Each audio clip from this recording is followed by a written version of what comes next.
El cristianismo es una religión en la cual sus miembros basan su fe en un libro que fue escrito en un idioma que el 98% de ellos desconocen, que no saben cómo fue escrito, ni cómo se leía, y ni quiénes son realmente sus autores.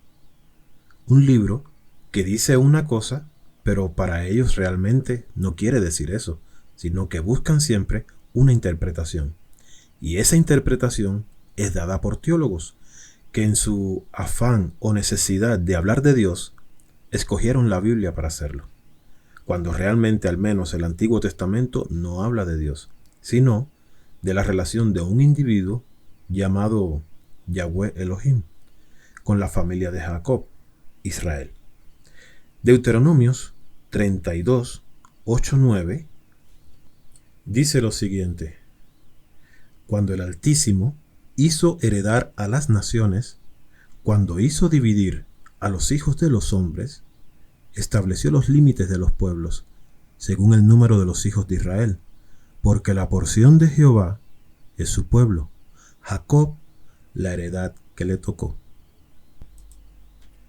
Los teólogos aseguraron que este individuo era el Dios universal y hasta el día de hoy eso es lo que siguen creyendo.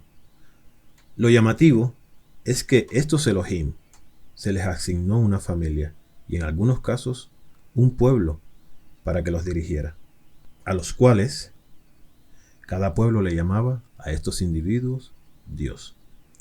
Es tiempo de comenzar a utilizar nuestra inteligencia y leer el documento bíblico como lo que es, el libro que cuenta la historia de una familia, no de la humanidad. Las religiones nos han enseñado que Jehová, Yahvé, Yahweh, Tetragramatón o Hachem eligió a Israel como su pueblo escogido y que enviaba a este pueblo a eliminar a otras naciones para erradicar el pecado, la desobediencia y la idolatría en estos lugares y establecer la adoración al único Dios verdadero. Pero, ¿qué habrá de cierto en estas afirmaciones como para justificar las masacres y exterminios en ciudades enteras? ¿Será esta una justificación plausible para los asesinatos, infanticidios y feminicidios selectivos? ¿Para la violación y sacrificio de niñas vírgenes? Bueno, conozcamos un poco de historia según la Biblia.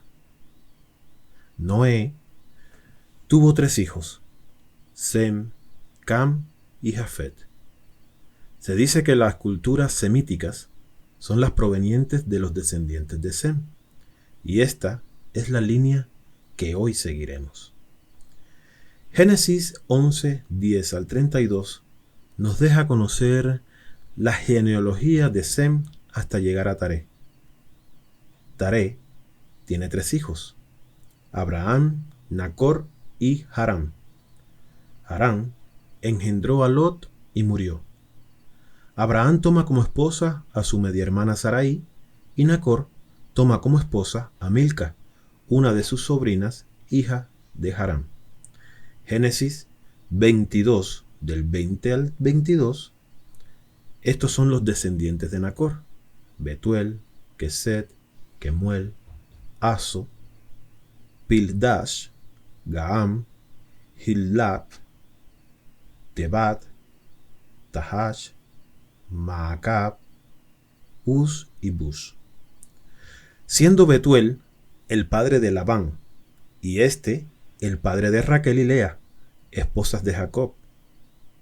Y Betuel también es el padre de Rebeca, quien fue esposa de Isaac. Génesis 19, 30 al 38. Lot procreó hijos con sus propias hijas, y estos fueron Ben, Amí, que son los amonitas, y Moab, los moabitas.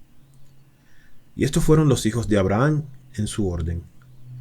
Génesis 16, 16 nos dice de que Ismael, quienes son los árabes, después Génesis 21, Isaac, que son los hebreos. Génesis 25, del 1 al 6, nos relata sobre los otros hijos de Abraham con su esposa Cetura.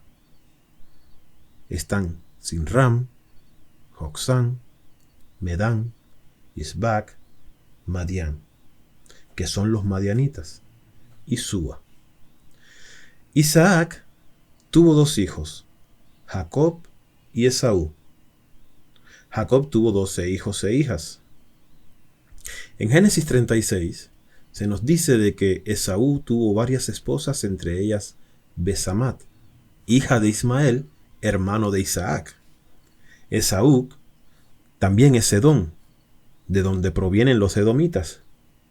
Tuvo un nieto llamado Amalek, de quienes son los amalecitas. Génesis 36:12. Es necesario conocer esta línea genealógica para poder entonces comprender quiénes eran las famosas naciones con las o contra las cuales peleaba el pueblo de Israel. Y nos damos cuenta que en realidad no eran naciones, sino la batalla, las guerras, las masacres eran contra su propia familia. Peleaba contra sus primos, sobrinos y tíos. Estas batallas estaban muy lejos de ser por cuestiones de idolatría y desobediencia. Era por poder y acaparamiento de tierras.